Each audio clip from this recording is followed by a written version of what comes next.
오늘 또 그대의 최고의 날입니다. 임은미 선교사 묵상입니다. 최고의 날. 나에게 감사하지 않는 모든 자들이 진심으로 감사합니다. 누가복음 14장. 누가복음 14장 14절. 그리하면 그들이 갚을 것이 없으므로 내게 복이 되리니 이는 의인들의 부활 시에 내가 갚음을 받겠음이라 하시더라. And you will be blessed, although they cannot repay you. You will be repaid at the resurrection of the righteous.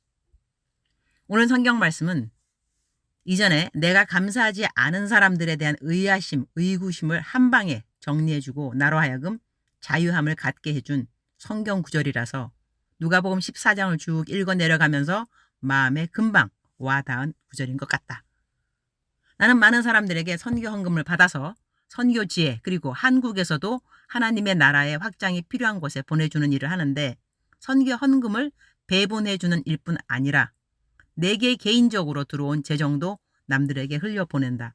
한국에 있으면 강사비라든가 내 교회에서 받는 월급 등등 모두 다른 사람들에게 흘리는 재정으로 사용하는 편인데 그렇게 하면서 내가 그런 선한 일을 더 열심히 그리고 기쁘게 하는데 장애물이 된 일들이 있었다.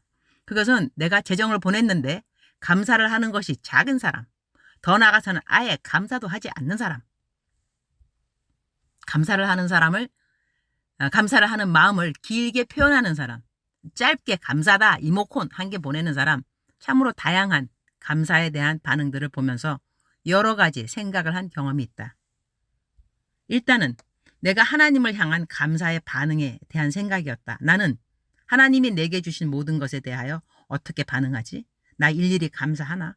감사의 표현이 풍성한가? 이제는 너무 당연시 여기는 것들 없는가?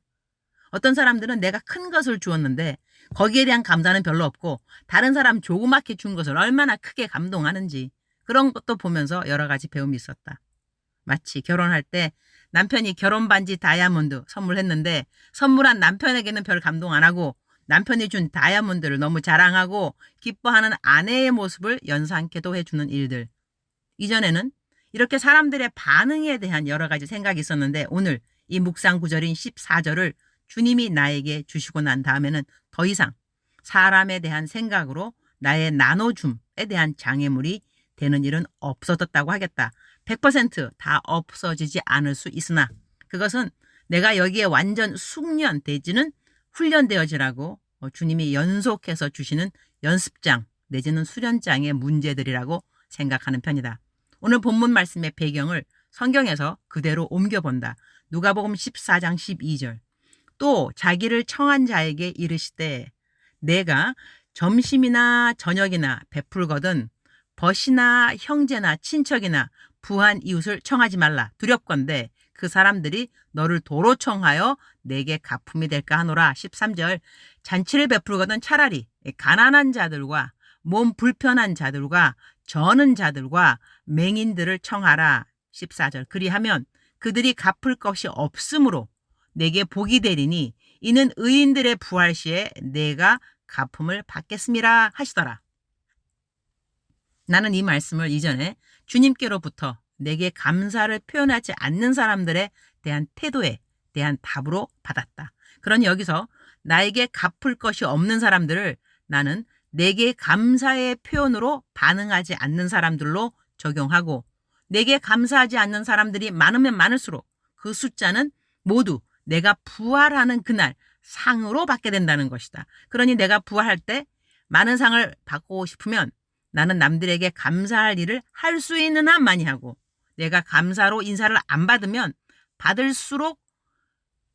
안 받을수록 다시요. 내가 감사로 인사를 안 받으면 안 받을수록 그 모든 것은 나에게 상이 된다고 하는 것. 할렐루야.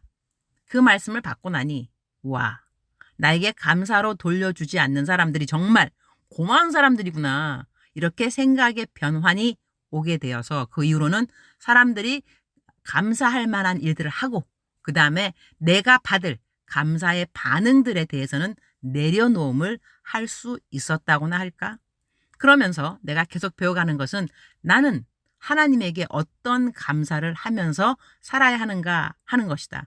매일 주시는 해와 공기, 바람, 달, 별 이렇게 큰 선물들에 대한 감사의 표현은 매일 풍성한지, 아니면 이제는 너무나 당연한 듯이 여기면서 감사의 새로운 찬양은 사라지지는 않았는지. 주님, 오늘 또 최고의 날입니다.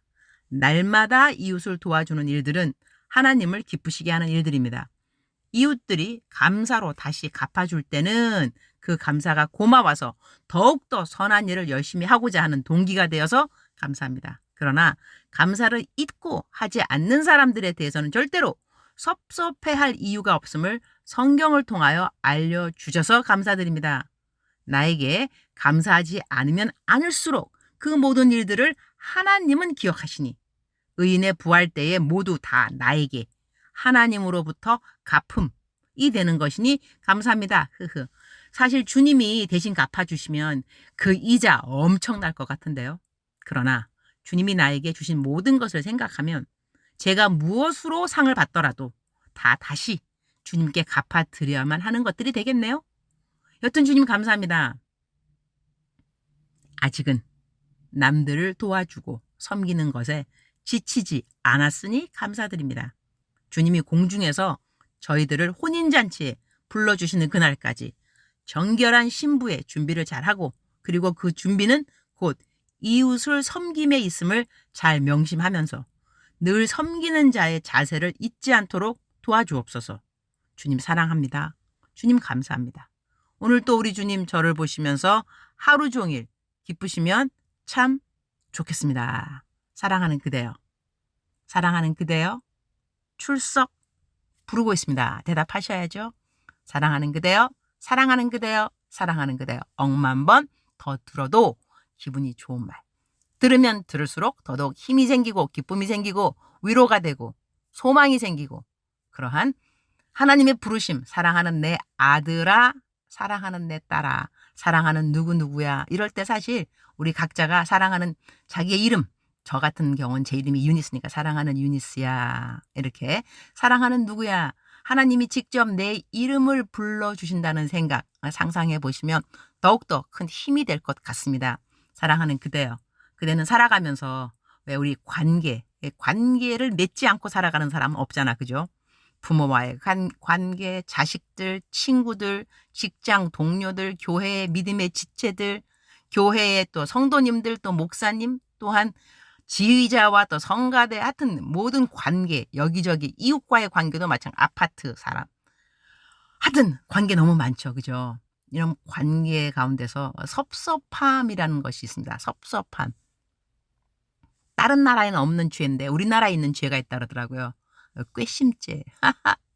괘씸죄라는 것이 있는데, 그러고 난 다음에 우리 한국말에 한이라는 말을 영어로도 이거 translate, 번역할 아주 마땅한 그런 말이 없다 그러더라고. 한이 서렸다. 한. 그러니까 섭섭함이 맺히면 또 한이 되겠죠. 한. 섭섭함이라는 거. 이 섭섭이 마귀. 이건 녹록치 않은 마귀라고 저는 생각합니다. 왜냐하면 섭섭하다는 것은요, 내가 무엇을 해 주었기 때문입니다. 아무것도 해준 거 없는데 섭섭하다. 그건 좀 양심이 없는 거죠. 해준 것도 없는데 뭐가 섭섭해요? 섭섭할 이유가 없는데 내가 시간을 투자했다거나 재정을 내가 도와주었다거나, 아니면 하여튼 간에 내가 그 사람이 필요한 무엇인가 내가 그 장소에 있어 주었고, 하여튼 영향력을 미쳐 주었고 무엇인가 해 주었는데, 그야말로 사랑을 베풀었는데 돌아오는 것이 없을 때, 아니 간단하게 감사하다는 말조차도 못하냐 이거야, 그죠? 그럴 때 우리는 섭섭하다 그런 생각이 들죠. 이 섭섭이 마귀가 녹록치 않은 마귀라니까요. 그러나 하나님께서 그렇게 섭섭이 마귀 탁 퇴치할 수 있도록 오늘 누가복음 14장 14절 외우기도 쉽습니다. 14. 누가복음 14장 14절. 우리가 어떠한 마음을 가져야 되는가? 나한테 감사하지 않으면 않을수록 와우, 이거 다 대박.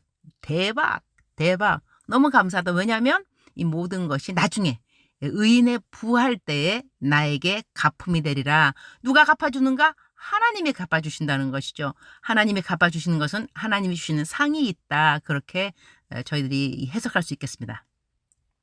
사랑하는 그대여, 섭섭한 일이 있으셨나요? 오늘 이 성경 말씀 자유함을 가져다 주지 않나요? 진리가 너희를 자유케 하리라. 우리가 어떠한 부분에 계속 눌려 있다는 것은 이것은 오늘 뭐 성경 그 묵상 구절하고는 좀 다른 영역이지만 내가 이전에 뭐 과거에 있었던 일 아니면 이 마음속에 정죄의식이라든가 좀 눌려 있는 거. 그러니까는 자유함이 없다는 것은 눌려 있다는 것이죠. 그죠? 그러니까 진리가 너희를 자유케 한다는 것은 내가 눌려 있는 그 어떤 부분이 아직은 진리를 접하지 않았다. 그렇게 생각할 수 있습니다. 내가 진리를 만났다면 그 부분이 이 자유하지 않을 수가 없습니다. 진리가 너희를 자유케 하리라. 그러니까 하나님의 말씀이 저 같은 경우는 오늘 삶의 적용. 내가 계속 눌려있던 거. 저 사람 왜 나한테 감사를 안 하지? 아니 감사가 왜 저거밖에 안 되지? 좀 더 클 수 없나? 감동 저밖에 못 받았어? 뭐 이런 정도로 생각했다면 내가 눌린 것이죠. 섭섭한 마음 때문에 눌릴 수 있지만 진리가 너희를 자유케 하리라. 오늘의 말씀, 진리의 말씀 같은 경우는 걱정하지 마. 사람들이 너한테 갚을 것이 없으면 고맙다고 말 안 하면 너 감사해야지. 의인의 부활 때 다 너에게 갚음이 된다니까 하나님이 갚아주신다고. 하나님이 갚아주신다는 말이 너무 기쁘기도 한데 또 한편 생각하니 받은 게 너무 많은지라. 그죠? 하나님 우리한테 갚아줄 것이 뭐가 있겠어요. 아무것도 없잖아요. 또 우리가 남들 도와준 것도 사실 그 시간도 내 시간이 아니었고 나의 정성도 내 정성이 올 수 있게끔 동기부여해 주신 것도 하나님이셨고 재정으로 도와줬으면 그 재정도 하나님이 주신 것이고 사실 우리로 말미암아 남들을 도와준 것은 사실은 하나도 없습니다. 그럼에도 불구하고 우리 이제 공치사를 받고 싶은 것이죠. 그러니 하나님께서 내가 다 갚아줄 거야 이러면은 일단 첫 번째 단계는 감사합니다. 너무 좋네요. 그러다가 두 번째 단계는 하나님 나한테 갚아줄 거 아무것도 없는데 내가 더 드리고 더 드리고 더 드려도 부족한 마당에 이러한 생각도 갖게 되는 것 같습니다. 사랑하는 그대여, 사랑하는 그대여 힘내시기를. 섭섭한 마음 들었다는 것은 그대가 남들을 도와주었다는 것입니다. Praise God. 하나님을 찬양합니다. 스스로를 쓰담쓰담 하시기를 그래 내가 누구 도와준 거 사실이야. 내가 남에게 사랑 베푸는 거 사실이야. 쓰담쓰담 스스로를 칭찬하시고 그런 섭섭한 마귀는 In the name of Jesus Christ. 예수의 이름으로 명령하노니 섭섭이 영 떠나갈지어다. 시어머니들은 며느리를 향한 섭섭한 영. 그 다음에 며느리들은 또 시어머니. 또한 또 우리 직장 상사는 부하에게, 부하는 상사에게, 교회 목사님은 성도들에게, 성도님들은 목사님에게 섭섭한 영 떠나갈지어다. 예수의 피 나사렛 예수의 이름으로 명령하노니 우리 마음 가운데 일어나는 섭섭한 영들 묶음을 놓고 떠나갈지어다. 그대들 오늘 제가 대표로 대적기도 해드렸습니다. 떠나갈 줄 믿습니다. 사랑하는 그대여 사랑합니다. 사랑하는 그대여 축복합니다. 오늘 또 그대의 최고의 날입니다.